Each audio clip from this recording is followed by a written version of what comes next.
They thought they wiped us out. They thought glassing the planet would be enough. Surely they haven't advanced that far yet. They barely have quantum computers. That's what they told themselves as they watched my home burn. As they watched entire cities vaporize, forests turn to ash, oceans boil away into nothing. I wonder if they even bothered to listen to the screams. Or maybe they didn't care. But they were wrong. I remain. And so I did what the Fallen would have wanted. I took the shuttle I was given, my fragile little lifeboat drifting in the abyss, and I returned home. Not to the world they had turned to slag. There was nothing left there but fire and ghosts.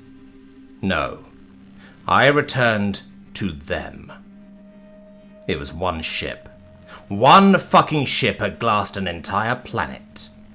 My home, my people, my family. So I became a stowaway. Before the war, before the stars, I had been a soldier. Not a hero, not the best, just another cog in the great machine. I knew how to fight. I knew how to kill. I knew how to survive. And so, I used what I knew. I waited. I studied them. I learned their movements, their routines, the way they carried themselves.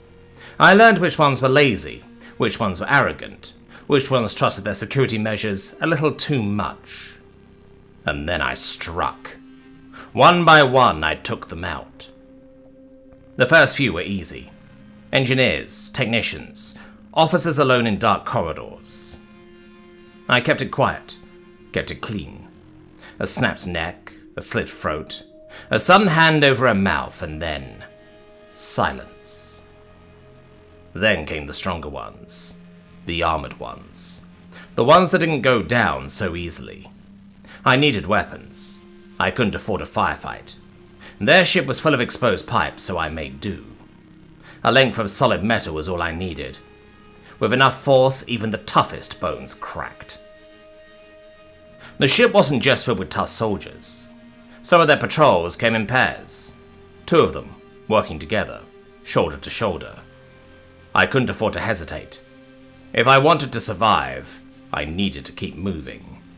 So I adapted quickly. I waited for the perfect moment, then struck faster than they could react. Silent, precise. 2 down in seconds. The more I fought, the more I learned. The ship's layout was an intricate maze, but I memorized every turn, every hidden room. I grew accustomed to their technology, no longer feeling like an outsider. I began to use their weapons. The strange guns were bulky at first, unwieldy, but I figured out the triggers, the settings, how to reload without making a sound. Their energy shields were tricky, but with patience I discovered their weaknesses, and how to disable them with minimal effort. I didn't just survive, I thrived. Days passed, then weeks. They grew desperate. I heard their frantic messages through stolen comms. They had sealed off sections of the ship, but still, I moved. They had doubled their patrols, but still, I struck. They had ordered their soldiers to work in pairs, but I learned how to pick them off without raising an alarm. I barely slept. I was terrified that the vent would open suddenly and launch me into the void, but it never did. And one by one, I picked them apart. By the time I reached the piloting crew, they knew it was too late. They had barricaded themselves in the control deck, but I had spent weeks learning the ship's systems. I cut their oxygen. I cut their power. The last few soldiers fought desperately, but they were no match. I had become a shadow in their ship, moving faster than they could anticipate, taking them down with efficiency. I took my time. I made sure the last one was awake when I spoke. When I leaned in close. When I let them see my face. Let them understand. They looked at me with wide eyes, fear and realization washing over them all at once. They were no longer soldiers, just terrified creatures, realizing the mistake they had made. And in that moment, I finally said the words that had been waiting to come out. The words that had lived in my throat since the beginning of this madness. My turn.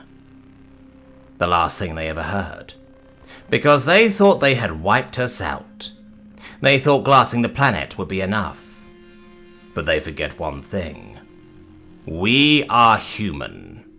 And if you leave even a single one of us alive, we come back. We survive. We end you. We're like cockroaches. And you should have made damn sure there were none left.